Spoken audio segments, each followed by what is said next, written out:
Shalom, jemaat Tuhan. Saya percaya beberapa saudara yang lansia atau juga yang lain sudah menerima vaksin.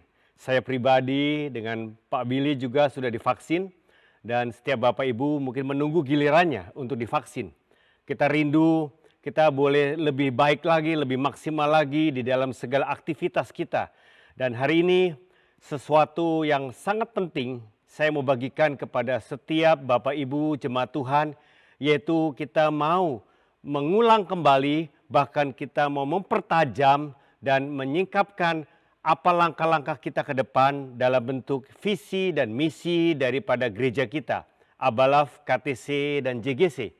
Visi adalah arah kita ke depan, kemana kita mau pergi dan apa jadinya kita nanti. Misi adalah bagaimana kita mencapai visi tersebut. Kita sudah dari awal, Abalaf dari tahun 1980, berarti sudah 40-an tahun, kita berdiri dan melayani Tuhan bersama-sama.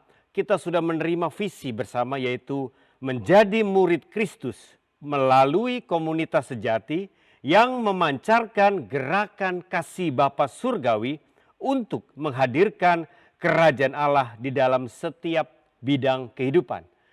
Visi ini kita akan bagi dan kita akan perdalam pada hari ini.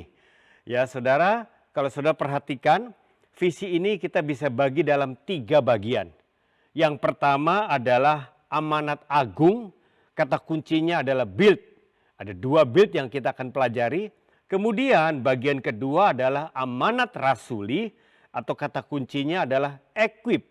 Dan juga ada 2 bagian, equip. Kemudian bagian ketiga adalah amanat Allah yang semula, atau sering dulu disebut maksud abadi Allah.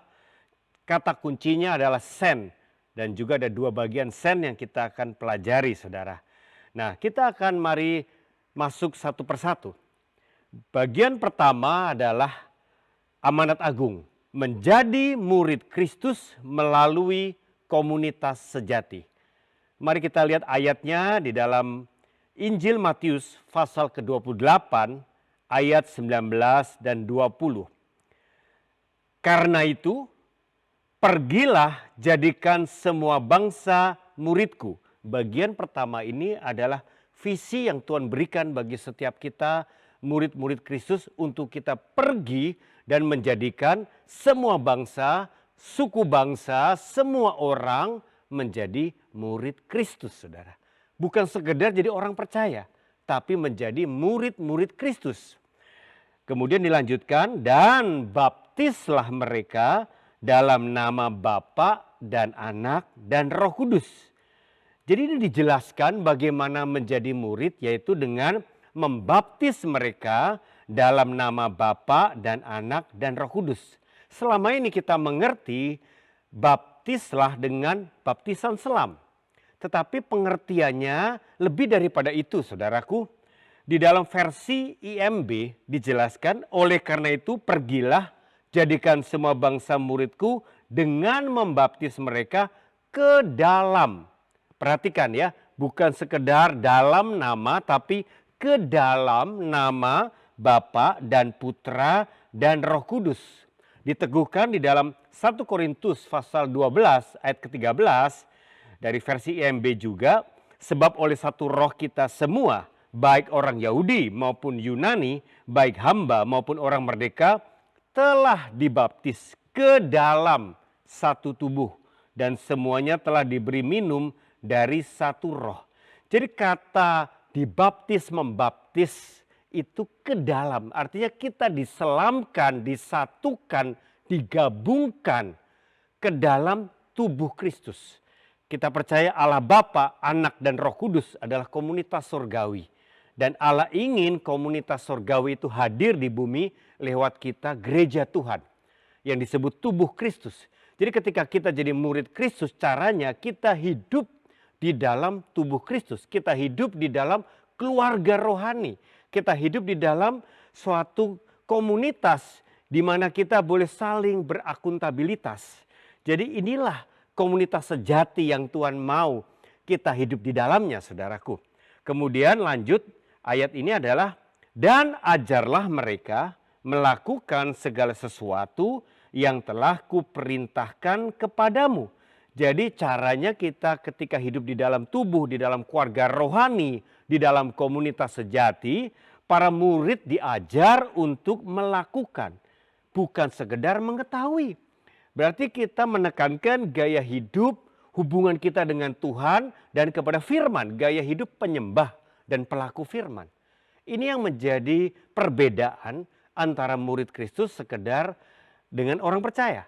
Kita mau belajar gaya hidup taat, gaya hidup menyembah dan menghidupi hubungan ketaatan kita kepada Tuhan dan firman-Nya.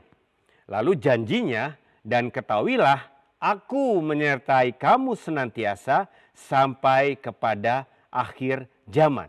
Nah, kita bisa breakdown di dalam dua kata kunci build, membangun ya. Build yang pertama, kita mau membangun gaya hidup pemuritan melalui pembapaan dan komunitas sepakat.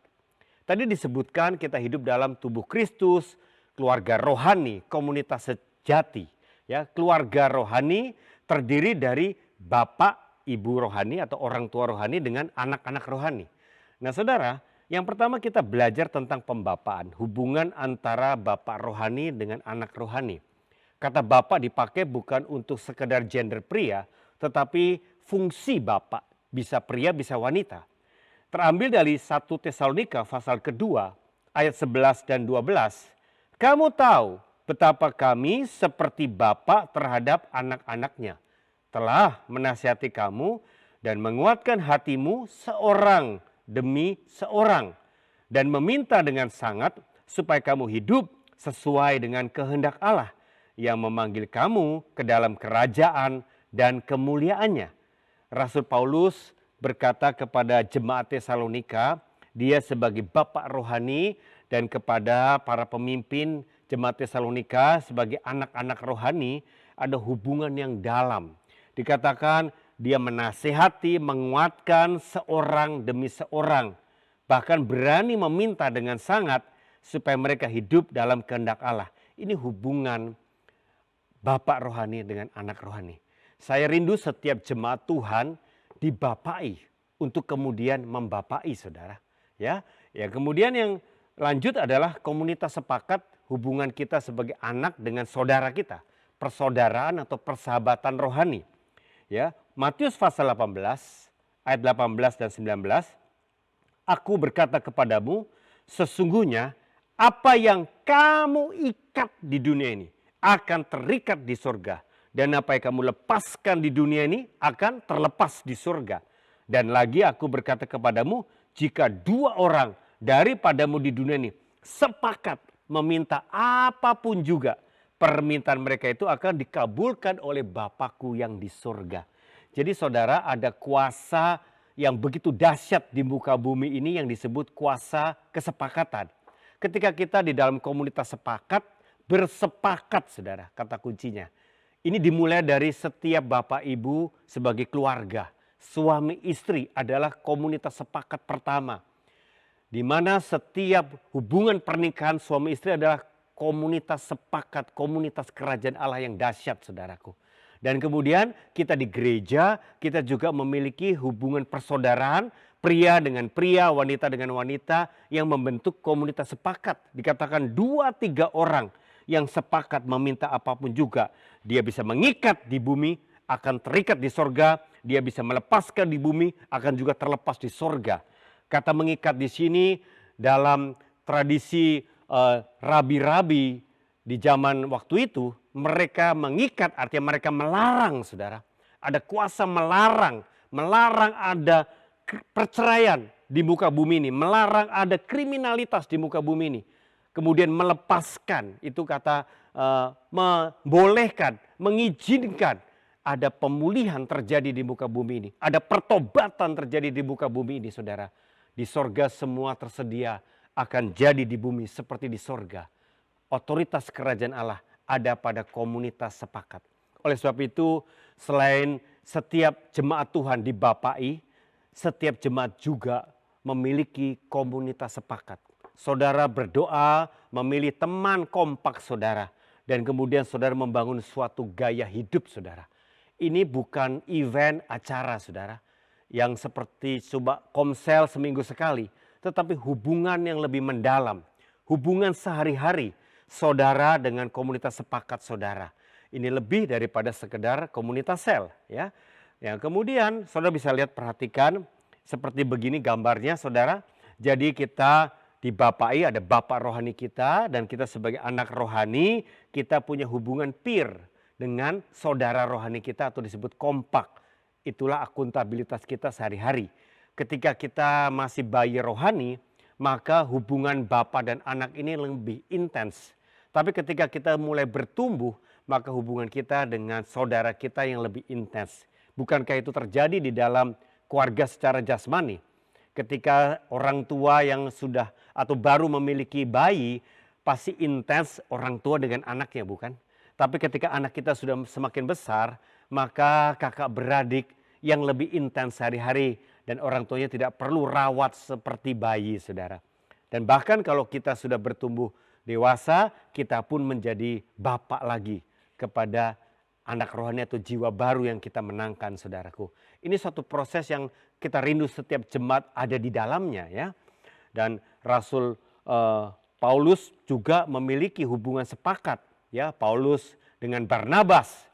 Kemudian Yesus pun memiliki sebagai bapak komunitas sepakat yang dia bapai, yaitu Petrus, Yohanes dan Yakobus. Inilah yang menjadi gaya hidup gereja mula-mula. Ya, kita akan lanjutkan. Gaya hidup yang berikutnya yang kita bangun atau build yang kedua adalah membangun gaya hidup penyembah yang benar. Di mana kita sendiri ketika kita lahir baru, Roh Allah itu sudah tinggal di dalam kita. Dan Roh Allah ingin memimpin kita selalu terkonek kepada Tuhan. Selalu terkonek kepada Roh Kudus yang ada di dalam kita. Ini yang disebut gaya hidup Coram Deo, ya, gaya hidup penyembah yang benar. Yohanes pasal 4 ayat 23 dan 24 dikatakan, tetapi saatnya akan datang dan sudah tiba sekarang bahwa penyembah-penyembah benar akan menyembah Bapa dalam roh dan kebenaran. Sebab Bapa menghendaki penyembah-penyembah demikian. Allah itu roh, dan barang siapa menyembah Dia harus menyembahnya dalam roh dan kebenaran. Kita sudah dilahirkan baru secara roh, Roh Allah tinggal di dalam kita, dan juga firman Tuhan itulah sumber kebenaran dalam hidup kita. Kita rindu memiliki gaya hidup Coram Deo. Apa itu? Suatu gaya hidup yang senantiasa menyadari, saudara, menghayati, bahkan menghormati sampai mengalami kehadiran Tuhan tinggal di dalam saya, tinggal di dalam roh saya, dan saya tinggal di dalam Tuhan. Di hadirat Tuhan senantiasa sepanjang hari 24 jam, bahkan 7 hari seminggu, senantiasa terkonek kepada Tuhan. Oleh sebab itu kita mulai membangun mesbah-mesbah Coram Deo. Sekarang ada jam 6 pagi, jam 7 malam, 8 malam, dan 9 malam. Ada juga yang saudara dengan kompak, saudara membangun mesbah Coram Deo langsung, saudara dengan kompak saudara. Yang penting saudara punya komitmen dengan kompak bersama-sama membangun mesbah Coram Deo. Dan sepanjang hari saudara 24 jam belajar terkonek.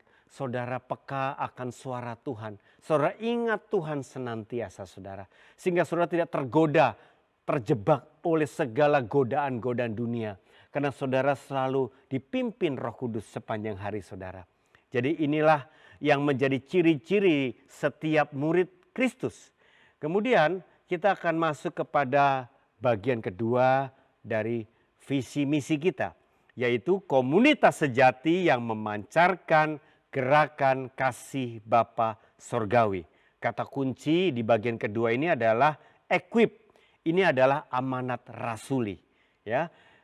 Terambil dari Efesus pasal 4 ayat 11 dan 13 dikatakan, dan ialah di sini Kristuslah yang memberikan baik rasul-rasul maupun nabi-nabi, baik pemberita-pemberita Injil maupun gembala-gembala dan pengajar-pengajar untuk memperlengkapi orang-orang kudus bagi pekerjaan pelayanan, bagi pembangunan tubuh Kristus, sampai kita semua telah mencapai kesatuan iman dan pengetahuan yang benar tentang anak Allah, kedewasaan penuh, dan tingkat pertumbuhan yang sesuai dengan kepenuhan Kristus. Jadi amanat rasuli adalah untuk equip, untuk memperlengkapi. Kita semua di dalam komunitas sejati harus diperlengkapi untuk kita bisa memancarkan gerakan kasih Bapa surgawi.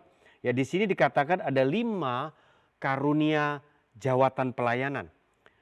Ada tim kerasulan, tim kenabian, tim pemberita Injil atau penginjil, tim pengembalaan atau pastoral, dan tim pengajaran yang akan memperlengkapi setiap kita supaya setiap kita bisa melayani Tuhan. Setiap kita bisa berfungsi membangun tubuh Kristus. Sehingga akhirnya ketika kita berfungsi, kita pun semakin mengenal Allah, semakin bertumbuh dewasa sampai tingkat yang terakhir kepenuhan Kristus, saudara. Kita bisa lihat ada 2 equip. Equip yang pertama di dalam kompak kita diperlengkapi dengan 5 karunia pelayanan tadi untuk berfungsi di dalam 7 karunia motivasi yang terambil dari Roma 12 ayat 5 sampai 8. Bapak Ibu bisa perhatikan ada gambar di sini. Di sini ada 7 karunia motivasi ya. Ini ada pada setiap manusia. Tetapi kita bisa menonjol 3 karunia yang lebih besar dibanding yang lain. Ya, yang pertama ada karunia bernubuat atau profetik, di mana kita lebih tajam melihat langsung salah atau benarnya dan kita mengkoreksi. Ya, inilah karunia bernubuat. Kemudian ada yang kedua, karunia melayani yang membantu dengan apa yang ada padanya, dengan tenaganya, waktunya, ya, ringan tangan untuk menolong orang.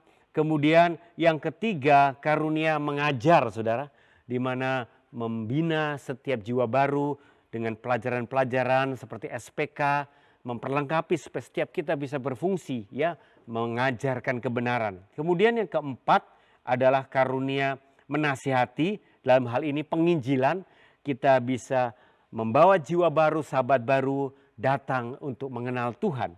Kemudian yang kelima, karunia memberi. Di sini lebih kepada memberi baik uang atau benda, sesuatu yang dia miliki, dia bisa memberi untuk membantu orang lain, membantu gereja Tuhan, membantu tubuh Kristus yang lain. Kemudian yang keenam adalah karunia memimpin. Inilah apostolik. Ya, dia menjadi administrator, ya. Memimpin semua karunia ini bisa bekerja dengan maksimal. Yang terakhir, belas kasihan. Inilah karunia pengembalaan atau pastoral. Di dalam Komsel, bukankah kita semua ketika berinteraksi, ini semua ciri-cirinya sudah ada, saudara.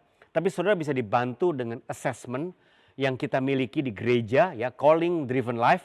Saudara bisa mengisinya dan saudara tahu 3 karunia utama saudara di dalam karunia motivasi. Kemudian berikutnya ada 9 karunia manifestasi Roh Kudus. Terambil dari 1 Korintus pasal 12 ayat 7 dan 11. 9 karunia ini terbagi dari 3 bagian. Yang pertama, karunia pewahyuan, di mana Roh Kudus memberi pewahyuan supranatural kepada kita semua. Jadi ketika kita yang memiliki Roh Kudus ini sedang aktif melayani Tuhan, saudara bisa bertanya, minta Roh Kudus bantu dengan karunia-karunia ini, saudara. Karena karunia ini ada pada Roh Kudus dan Roh Kudus tinggal di dalam kita, ya. Karunia pewahyuan adalah karunia pengetahuan. Suatu informasi yang kita tidak bisa pahami secara natural, tetapi Roh Kudus memberitahu. Misalnya ketika kita konseling, orangnya mungkin berbohong kepada kita. Roh Kudus memberitahu yang sebenarnya tentang dia, saudara. Ini adalah karunia pengetahuan, ya, bukan karena pengetahuan logika alamiah kita. Ini supra alami. Kemudian hikmat, ketika ada begitu banyak masalah yang dikeluhkan dalam konseling, kita bingung bagaimana, ya, Tuhan kasih hikmat di dalam menyelesaikan masalah tersebut, ya. Kemudian membedakan roh. Ketika kita melayani pengusiran setan atau pelepasan, kita bisa mendeteksi roh apa yang ada pada orang tersebut. Ini karunia membedakan roh. Kelompok kedua adalah karunia kuasa, demonstrasi kuasa Roh Kudus. Yang pertama iman. Ketika ada masalah begitu berat, tapi kita dapatkan keyakinan. Kita impartasi iman ini. Saudara, jangan takut. Saudara pasti bisa melewati ini. Tenang, saudara. Tuhan ada di pihak saudara. Ada iman yang membuat dia bangkit daripada masalah yang begitu berat. Kemudian mujizat, ini adalah suatu pertolongan Tuhan yang langsung instan terjadi. Misalnya ketika sedang sakit, ada mujizat jadi kesembuhan langsung, ya. Atau ada suatu mujizat pertolongan yang dahsyat, ya. Dan mungkin secara keuangan mustahil dia bisa ditolong dalam kesulitan uang, tiba-tiba ada mujizat pintu terbuka, Tuhan berkati dia dengan luar biasa. Atau yang berikutnya kesembuhan. Ini karunia kesembuhan untuk orang-orang yang sakit, kita menumpangkan tangan dan orang-orang disembuhkan, saudara. Kelompok yang berikutnya adalah karunia perkataan, lewat kata-kata, ya, yaitu bernubuat. Ada pesan Tuhan yang kita sampaikan untuk menasihati, membangun saudara kita, ya. Kemudian berbahasa roh dan menafsirkan bahasa roh. Jadi sekali lagi kita perlu diperlengkapi oleh 5 karunia jawatan pelayanan untuk setiap Bapak Ibu berfungsi. Karena tidak ada panggilan untuk menjadi anggota jemaat biasa. Tidak ada panggilan untuk jadi penonton atau hadirin yang setia. Tapi saudara dipanggil menjadi anggota tubuh. Setiap anggota tubuh di dalam tubuh kita ada fungsinya, saudara. Seandainya ada anggota tubuh yang tidak berfungsi, tubuh ini sakit, saudara. Tubuh ini ada masalah, saudara. Misalnya saudara kalau bagian yang penting, jantungmu tidak berfungsi, bahkan fatal, saudara. Oleh sebab itu pastikan setiap Bapak Ibu anggota tubuh yang berfungsi. Saudara diperlengkapi, mengenali karunia saudara, dan saudara aktifasikan. Aktifkan karunia tersebut. Equip yang kedua adalah memperlengkapi kompak dengan hikmat ilahi. Saudara butuh hikmat Tuhan di dalam segala permasalahan dunia. Supaya kita menjadi rumah solusi bagi setiap bidang kehidupan. Saya percaya dunia di akhir zaman ini akan makin hari makin berat. Masalah dunia begitu beratnya, bertubi-tubi. Bukan cuma saat ini ada COVID, tapi nanti ada pandemi-pandemi yang begitu berat berikutnya yang menyusul, saudara. Bahkan tanda-tanda zaman, ada banyak bencana alam yang begitu hebat bertubi-tubi. Bahkan perang yang luar biasa, bahkan munculnya sang antikris. Jadi saudara, dunia ini betul-betul sedang menghadapi jalan buntu. Dan rumah Tuhan dipakai Tuhan bangkit menjadi rumah solusi. Terambil dari Yesaya pasal 2 ayat 2 sampai ke 3. Akan terjadi pada hari-hari yang terakhir, gunung tempat rumah Tuhan akan berdiri tegak di hulu gunung-gunung dan menjulang tinggi di atas bukit-bukit. Segala bangsa akan berduyun-duyun ke sana dan banyak suku bangsa akan pergi serta berkata, mari kita naik ke gunung Tuhan, ke rumah Allah Yakub, supaya ia mengajar kita tentang jalan-jalannya. Inilah segala solusi kehidupan. Dan supaya kita berjalan menempuhnya.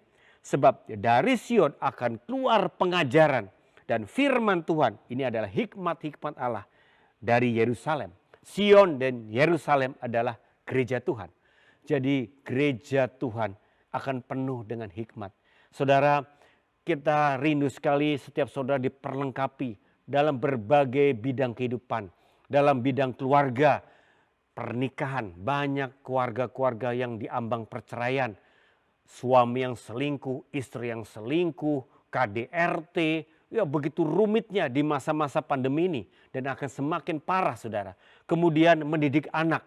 Di masa-masa kita, anak-anak yang tidak bisa sekolah secara onsite, di rumah saja, orang tua begitu pusing. Dan banyak konflik orang tua dan anak. Oleh sebab itu perlu hikmat di dalam parenting. Juga masalah keuangan yang berat. Banyak orang yang kena PHK, bisnisnya sudah tidak bisa berjalan lagi. Dan begitu banyak orang membutuhkan hikmat mengatasi solusi keuangan, pekerjaan dan bisnis. Dan segala bidang kehidupan yang lain, saudara. Gereja Tuhan akan dipenuhi hikmat Tuhan. Oleh sebab itu kita butuh mengequip saudara dalam berbagai bidang tersebut. Ya.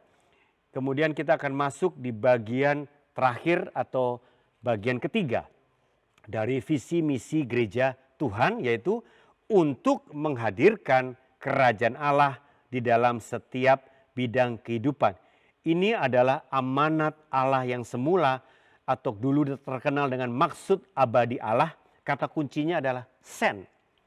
Ya, Dari awal Tuhan berkata di Kejadian pasal pertama, ayat 27 dan 28, maka Allah menciptakan manusia itu menurut gambarnya, menurut gambar Allah diciptakannya dia, laki-laki dan perempuan diciptakannya mereka. Allah berfirman, Allah memberkati mereka, lalu Allah berfirman kepada mereka, beranak cuculah dan bertambah banyak, penuhilah bumi dan taklukkanlah itu, berkuasalah atas ikan-ikan di laut dan burung-burung di udara dan atas segala binatang yang merayap di bumi.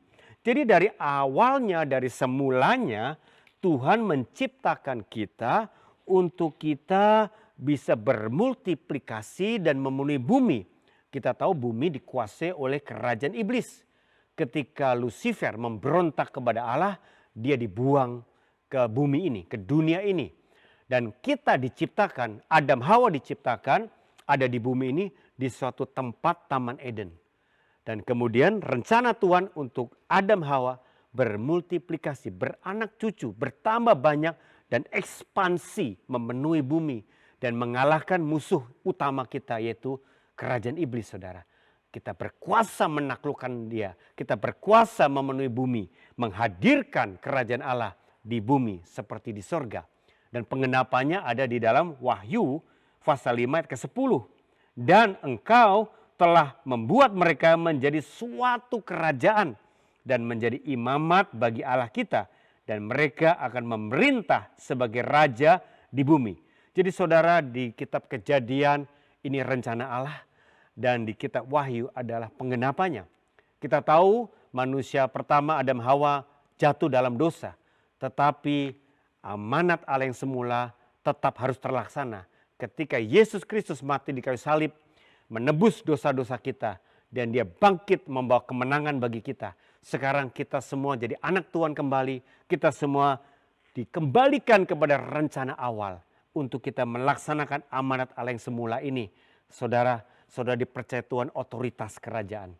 Saudara dipercayakan Tuhan untuk bisa memiliki panggilan mulia sebagai raja-raja yang memerintah bersama Tuhan Raja segala raja di bumi ini, saudaraku.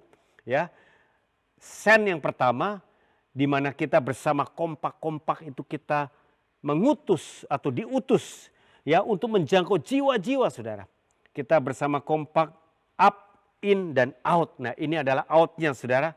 Kita membangun komunitas-komunitas kerajaan. Apa ciri komunitas kerajaan? Ini adalah komsel ideal, komsel masa depan yang kita rindukan, saudaraku. Yaitu yang pertama ada kasih Bapa Sorgawi. Di mana setiap komunitas kerajaan ada Bapak rohani yang membapai. Saudara, pastikan setiap kompak-kompak dibapai.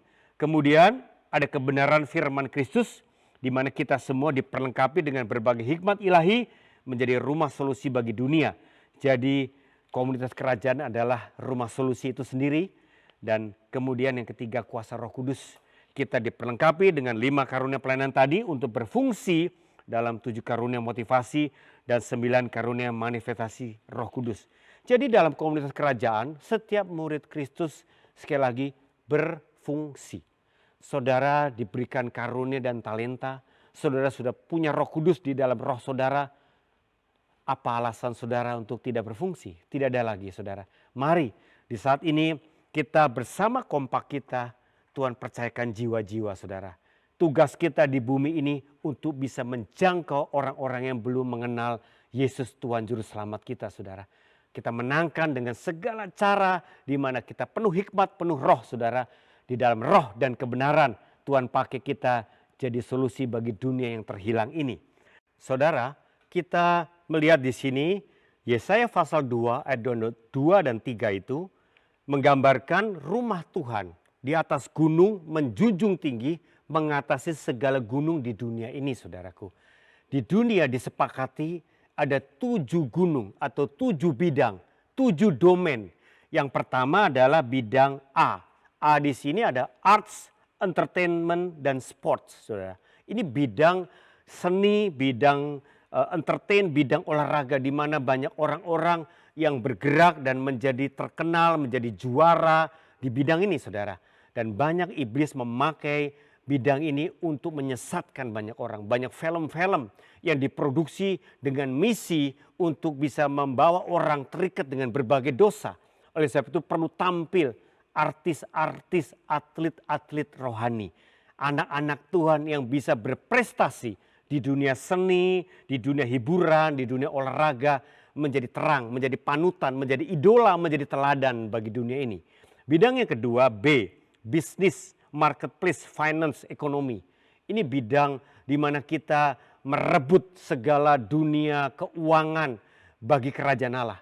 Karena iblis dengan kuasa mamonnya ingin menyesatkan banyak orang, bahkan membuat orang cinta uang. Dan berhala terbesar di dunia ini adalah mamon, saudaraku. Bidang yang ketiga, C, church, religion, spiritual. Di mana kita juga bisa membawa orang-orang dari para pemuka agama yang dikuasai roh agamawi, ya, untuk menerima kebenaran sejati, yaitu kerohaniannya dia dengan Tuhan yang benar, saudaraku. Ini di bidang kita bisa lintas agama, kita bisa menjangkau lewat pendekatan-pendekatan yang tepat.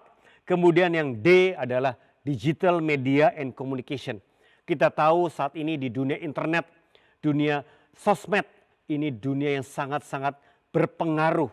Begitu banyak sosmed dipakai untuk pornografi, untuk penyesatan-penyesatan. Dan banyak orang lihat sosmed tanpa sadar sudah diseret di dalam segala dosa dan penyesatan. Oleh sebab itu perlu tampil anak-anak Tuhan yang bermain dengan sosmed, dengan YouTube, dengan segala platform, aplikasi untuk bisa memberitakan kebenaran kepada dunia, saudara. Saudara, tanpa batas, kita melayani tanpa batas sekarang dengan online. Kita bisa menjangkau dengan orang dari lintas kota, lintas pulau, lintas negara, saudaraku. Kemudian E, ini education, science and technology. Di mana pendidikan sudah dipakai untuk bisa dari awal. Ya, ada penyesatan-penyesatan tentang LGBT dan segala faham-faham yang salah tentang kebenaran yang benar, saudara. Ini banyak menyusup di dunia pendidikan. Oleh sebab itu perlu guru-guru, bukan sekedar mengajar secara pengetahuan, tapi bisa menjadi orang tua rohani di sekolah-sekolah, saudara. Kita harus selamatkan anak didik kita dari seawal mungkin di usia emasnya untuk memiliki fondasi kebenaran dalam kehidupan setiap anak-anak. Bahkan mengembangkan dunia sains dan teknologi bagi kerajaan Allah. Kemudian F ini family, ya, sosial medical, di mana setiap kita masyarakat punya unit terkecil adalah keluarga-keluarga. Kita perlu pelayanan yang mengambil alih keluarga-keluarga bagi Tuhan lewat isu pernikahan, isu mendidik anak. Kita rebut mereka yang sedang terpuruk untuk bisa mengenal Tuhan dan dipulihkan keluarga-keluarga mereka. Kemudian yang terakhir G, di sini ada government, politik, and law. Ini adalah panggilan gimana orang-orang percaya, anak-anak Tuhan bisa tampil di pejabat publik, bisa dipercaya menjadi pemimpin di masyarakat sebagai orang-orang yang duduk di dalam pemerintahan, baik di tingkat paling rendah sampai tingkat tertinggi, menjadi terang yang mengubah kebijakan publik untuk kemuliaan Tuhan, untuk kerajaan Allah, bukan untuk kepentingan partai politik yang sempit atau kelompok yang tidak baik, saudaraku. Ini semua panggilan, saudaraku, perlu perlahan dari panggilan umum mulai masuk ke panggilan khusus, akhirnya ke panggilan unik, saudara. Ini panggilan tertinggi, saudara. Mungkin ada orang dipercaya satu bidang, satu domain, atau saudara dipercaya lebih dari satu. Karena ada orang dipercaya 1 talenta, 2 talenta, atau 5 talenta. Ada orang punya pengurapan beberapa domain, beberapa bidang. Tapi saya rindu, kami rindu semua. Setiap jemaat Tuhan akhirnya memiliki komunitas kerajaan by domain. Ada domain-domain ini semua, ada komunitas kerajaan Allah. Di mana anak-anak Tuhan bisa tampil, membawa terang, menjadi solusi bagi dunia. Bahkan merebut banyak orang-orang di bidangnya masing-masing. Memenangkan jiwa-jiwa bagi kemuliaan Tuhan. Yang berikutnya, sen kedua adalah kita juga dipanggil untuk menjalankan fungsi mercusuar dalam membangun kesatuan tubuh Kristus yang sesuai dengan kepenuhannya. Mercusuar di sini berfungsi, kalau kita lihat di pantai-pantai begitu banyak ada batu-batu karang, di mana kapal-kapal tidak bisa melihat batu karang ini dan bisa karam, ya, tetapi ada fungsi mercusuar yang mengarahkan kapal-kapal kepada sinarnya, kepada tempat yang tidak ada batu karangnya, sehingga mereka tidak karam, saudaraku. Kita rindu terpanggil ya, di dalam Yohanes pasal 17 ayat 20 dan 21. Dan bukan untuk mereka ini saja aku berdoa, ini doa Yesus, tetapi juga untuk orang-orang yang percaya kepadaku oleh pemberitaan mereka, supaya mereka semua menjadi satu. Sama seperti engkau ya Bapa di dalam aku dan aku di dalam engkau. Agar mereka juga di dalam kita, supaya dunia percaya bahwa engkaulah yang telah mengutus aku. Jadi Yesus berdoa supaya tubuh Kristus menjadi satu. Penghalangnya adalah gereja itu sendiri, saudaraku. Organisasi gereja, sinode gereja memisahkan satu kepada yang lain. Tokoh-tokoh gereja yang diutamakan, yang ditonjolkan, membuat pemisahan satu kepada yang lain. Saatnya gereja Tuhan, kita tidak lagi memusingkan merek, nama, organisasi sinode kita. Tapi kita semua mengutamakan Kristus sebagai kepala dari tubuhnya. Kita rindu saat ini, ya. Saudara bisa lihat di saat-saat Mesbah Koram Deo, kita bisa bersatu dengan orang dari berbagai kota, berbagai pulau, berbagai negara. Bahkan dari latar belakang agama lain, dari gereja lain, kita bersatu di dalam doa menyembah Tuhan setiap hari. Ini adalah cipratan atau preview daripada kesatuan tubuh Kristus yang akan semakin besar. Lama-lama kita tidak lagi pusing batasan-batasan apapun. Kita bisa melayani tanpa batas, saudaraku. Dan jiwa-jiwa dihantar Tuhan dari mana-mana pun, saudaraku.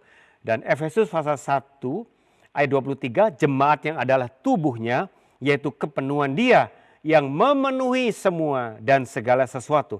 Ketika kita gereja Tuhan, kepenuhan Kristus ya, kita akan diurapi untuk memenuhi dunia ini. Ya, Efesus 4 ayat ke-13 tadi dikatakan, sampai kita semua telah mencapai kesatuan iman dan pengetahuan yang benar tentang anak Allah, kedewasaan penuh dan tingkat pertumbuhan yang sesuai dengan kepenuhan Kristus. Jadi sekali lagi, gereja yang bersatu, gereja kepenuhan Kristus. Ini adalah visi gereja di zaman akhir ini ya, saudaraku. Oleh sebab itu kita tidak pusingkan lagi tentang nama Abalaf, saudara. Jangan bangga dengan merek gereja. Kita tidak utamakan itu. Mari punya hati tubuh Kristus. Kita bersatu dengan semua orang percaya yang rindu mencari Tuhan, yang rindu berfungsi dipakai Tuhan. Oleh sebab itu ya, kesimpulan dari semuanya ini, saudaraku, kita mau menekankan misi daripada Abalaf KTC-JGC. Ada 5 misi daripada gereja kita. Yang pertama, membangun gaya hidup pemuritan melalui pembapaan dalam komunitas sepakat. Ini akan diperlengkapi lewat departemen pastoral. Kemudian, membangun gaya hidup penyembah yang benar yang akan diperlengkapi oleh departemen profetik.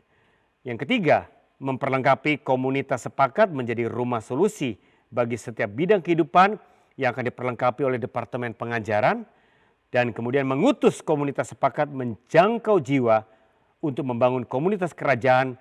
Ini diperlengkapi oleh departemen penginjilan. Dan yang kelima, menjalankan fungsi mercusuar dalam membangun kesatuan tubuh Kristus yang sesuai dengan kepenuhannya, di mana kita bersama menjadi tim apostolik, bahkan bersama tubuh Kristus yang lain untuk menolong tubuh Kristus lainnya lagi, saudaraku. Saudaraku, ini adalah misi kita semua selama kita saat ini berfungsi maksimal. Saudara, mari 5 inilah menjadi target kita bersama. Kita lakukan dengan segenap hati, dengan segenap jiwa, dengan segenap kekuatan kita. Dituntun Roh Kudus, diurapi Roh Kudus.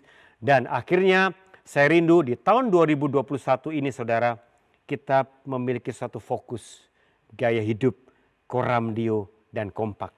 Pastikan saudara terlibat di dalam mesbah Koram Deo, saudara terlibat gaya hidup Koram Deo setiap hari.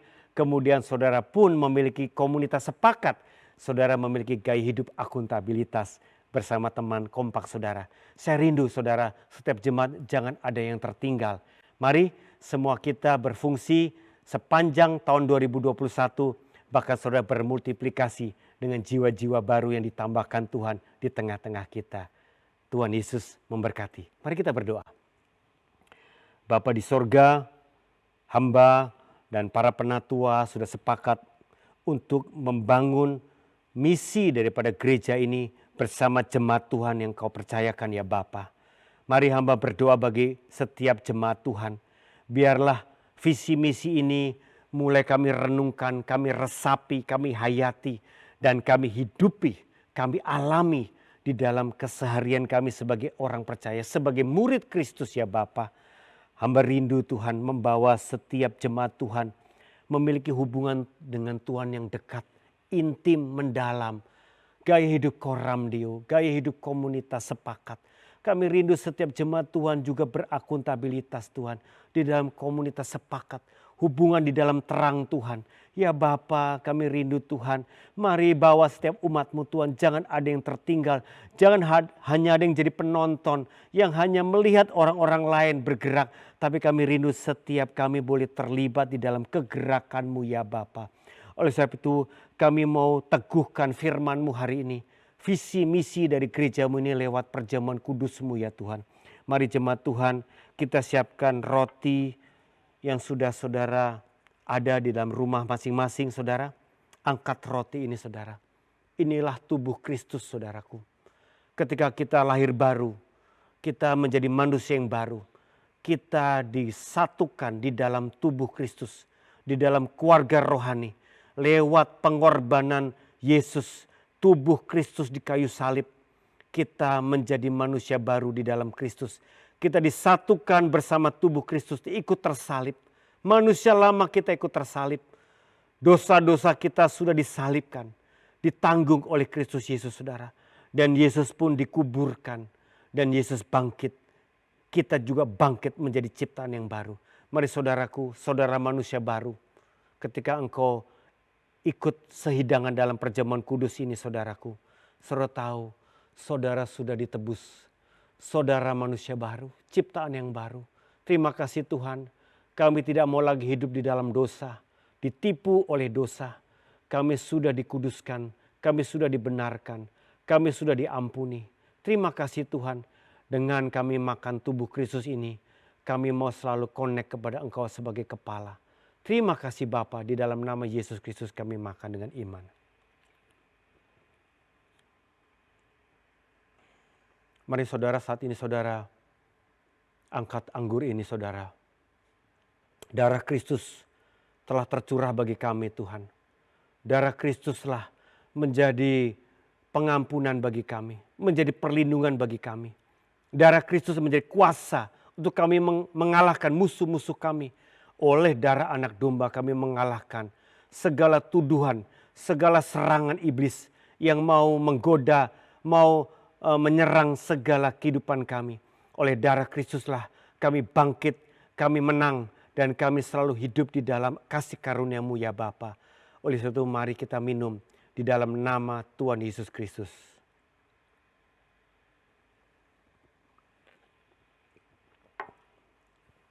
Mari saudaraku, apapun menjadi pergumulan saudara saat ini, ketika saudara yang sakit, tumpangkan tangan di bagian yang sakit, tumpangkan tangan saudaraku. Saudara juga bisa mewakili kalau ada anggota keluargamu yang sakit.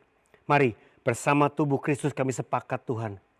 Oleh bilur Yesus, oleh darah Kristus Yesus, kami berdoa setiap bagian tubuh yang sakit di dalam nama Yesus menjadi sembuh. Kami perintahkan kesembuhan mengalir. Kami perintahkan roh kesembuhan menjamah bagian tubuh yang rusak. Diganti menjadi yang baru oleh bilur Yesus. Jadilah tahir, jadilah sembuh. Engkau yang punya problem rumah tangga, Tuhan pulihkan rumah tanggamu. Kami patahkan roh perceraian dalam nama Yesus. Roh kekerasan dalam rumah tangga, roh kepahitan, roh perselingkuhan, roh pertengkaran di dalam nama Yesus kami patahkan dalam setiap rumah tangga. Engkau pulihkan setiap keluarga dan rumah tangga di dalam nama Kristus Yesus. Kami berdoa juga yang punya problem keuangan saat ini. Kami patahkan segala kutuk-kutuk kemiskinan, kutuk kegagalan di dalam nama Yesus. Ketika kau mengandalkan Tuhan dan bukan mengandalkan manusia, Tuhan menjadi solusi. Tuhan memberikan ide, inspirasi. Tuhan mempertemukan dengan orang-orang yang akan membangun kembali. Baik untuk pekerjaan, bisnis engkau bagi kerajaan Allah, bagi kemuliaan Allah. Oleh sebab itu mari angkat tanganmu. Kita mau datang untuk siap menerima berkat Tuhan. Berkat daripada Bapa kami yang di sorga. Dicurahkan kepada kami anak-anak-Mu. Dan juga kasih Kristus Yesus mengalir dari hati kami kepada setiap orang yang diperjumpakan Tuhan kepada kami. Dan kuasa Roh Kudus meneguhkan kesaksian kami untuk menjadi saksi-saksi-Mu sepanjang minggu ini. Bagi jiwa-jiwa yang Tuhan percayakan, Tuhan pertemukan. Kami rindu sekali Tuhan menjadi alat kerajaan-Mu. Di dalam nama Kristus Yesus kami semua yang percaya katakan amin. Terima kasih jemaat Tuhan. Happy Sunday. God bless you all.